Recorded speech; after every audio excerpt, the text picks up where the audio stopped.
Scholarship ಬೇಕು, ಬೇಕೇ ಬೇಕು.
ಸೊ ನಮ್ಮ ಬೇಡಿಕೆ 3 ಅದರಲ್ಲಿ ಒಂದು ಬಸ್ ಸಮಸ್ಯೆ, ಎರಡನೇದು ಸ್ಕಾಲರ್ಶಿಪ್.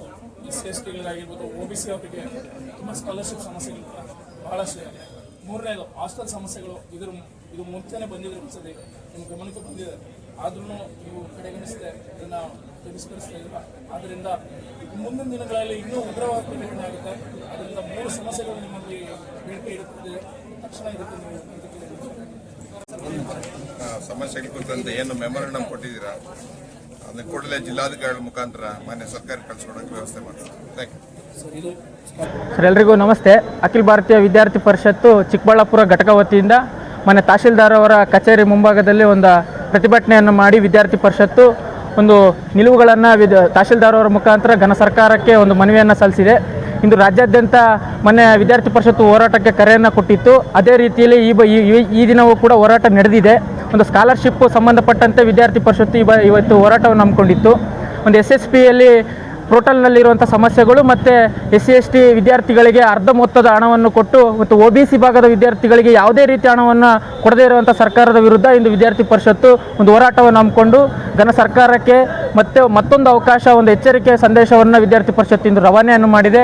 ಅದೇ ರೀತಿಯಲ್ಲಿ ಮೊನ್ನೆ ಚಿಕ್ಕಬಳ್ಳಾಪುರದಲ್ಲಿ ನಡೆದಂಥ ಘಟನೆಯನ್ನು ವಿದ್ಯಾರ್ಥಿ ಪರಿಷತ್ತು ತೀವ್ರವಾಗಿ ಖಂಡನೆಯನ್ನು ಮಾಡುತ್ತೆ. ಒಂದು KSRTCಯ ಒಂದು ಎಷ್ಟು ಧೋರಣೆ ಇದೆ ಅಂತಂದರೆ, ಒಬ್ಬ ವಿದ್ಯಾರ್ಥಿಯ ಕಾಲ ಮೇಲೆ ಒಂದು ಬಸ್ ಹತ್ತೋಗ್ತಿದೆ ಅಂತಂದರೆ ಯಾವ ರೀತಿ ಇಲ್ಲಿ KSRTCಯ ವಿಭಾಗ ಮಂಡಳಿಯವರು ಯಾವ ರೀತಿ ವೈಫಲ್ಯ ಎಷ್ಟಿದೆ ಅನ್ನೋದನ್ನು ನಮ್ಮ ಗಮನದಲ್ಲಿ ಕಾಣ್ತಾ ಇದೆ. ಹಾಗಾಗಿ ಮೊನ್ನೆ ಜಿಲ್ಲಾಡಳಿತ ಇದಕ್ಕೆ ಎಚ್ಚೆತ್ತುಕೊಳ್ಬೇಕು. ಯಾವುದೇ ಒಂದು ಹಣವನ್ನು ನೀಡಿದ ತಕ್ಷಣವೇ ಸಮಸ್ಯೆ ಬಗೆಹರಿಯೋದಿಲ್ಲ. ಈ ರೀತಿ ಮುಂದಿನ ದಿನಗಳಲ್ಲಿ ಕಾಲೇಜು ಆಡಳಿತ ಪ್ರಿಮಿಸಸ್ಗಳಲ್ಲಿ ಈ ರೀತಿ ಘಟನೆಗಳು ನಡೀಬಾರ್ದು ಅಂತಂದರೆ ಕಾಲೇಜ್ ಅವರ್ಸಲ್ಲಿ ಬೆಳಿಗ್ಗೆ ಮತ್ತು ಸಂಜೆ ಒಂದು ಬಸ್ಗಳ ಹೆಚ್ಚಳವನ್ನು ಮಾಡಬೇಕು. ಗ್ರಾಮಾಂತರ ಭಾಗದ ಒಂದು ಬಡ ಮತ್ತು ಪ್ರತಿಭಾವಂತ ವಿದ್ಯಾರ್ಥಿಗಳು ಜಿಲ್ಲಾ ಕೇಂದ್ರಕ್ಕೆ ಬಂದು ಓದುವಂಥ ಸಂದರ್ಭ ನಾವೆಲ್ಲ ನೋಡ್ತಾ ಇದ್ದೀವಿ. ಹಾಗಾಗಿ ಹೆಚ್ಚಿನ ಬಸ್ಗಳನ್ನು ಗ್ರಾಮಾಂತರ ಭಾಗಕ್ಕೆ ಕೊಡಿ ಅಂತಂದು ವಿದ್ಯಾರ್ಥಿ ಪರಿಷತ್ತು ಇಂದು ಜಿಲ್ಲಾಡಳಿತಕ್ಕೆ ಒಂದು ಮನವಿಯನ್ನು ಮಾಡಿಕೊಂಡಿದೆ. ಈ ಮನವಿಯನ್ನು ತಹಶೀಲ್ದಾರ್ ಅವರು ಸ್ವೀಕರಿಸಿದ್ದಾರೆ. ಹೆಚ್ಚಿನ ಬಸ್ಗಳನ್ನು ಕೊಡ್ತೀವಿ ಅನ್ನೋ ಒಂದು ಆಶ್ವಾಸನೆಯನ್ನು ಕೊಟ್ಟಿದ್ದಾರೆ. ಹಾಗಾಗಿ ಮುಂದಿನ ದಿನಗಳಲ್ಲಿ ಹೆಚ್ಚಿನ ಬಸ್ಗಳನ್ನು ಮಾಡಬೇಕು, ಹಾಸ್ಟೆಲ್ಗಳಲ್ಲಿ ಸೌಲಭ್ಯಗಳ ಹೆಚ್ಚಳವನ್ನು ಮಾಡಬೇಕು ಅಂತಂದು ವಿದ್ಯಾರ್ಥಿ ಪರಿಷತ್ತು ಘನ ಸರ್ಕಾರಕ್ಕೆ ಒಂದು ಮನವಿಯನ್ನು ಮಾಡಿದೆ ಸರ್.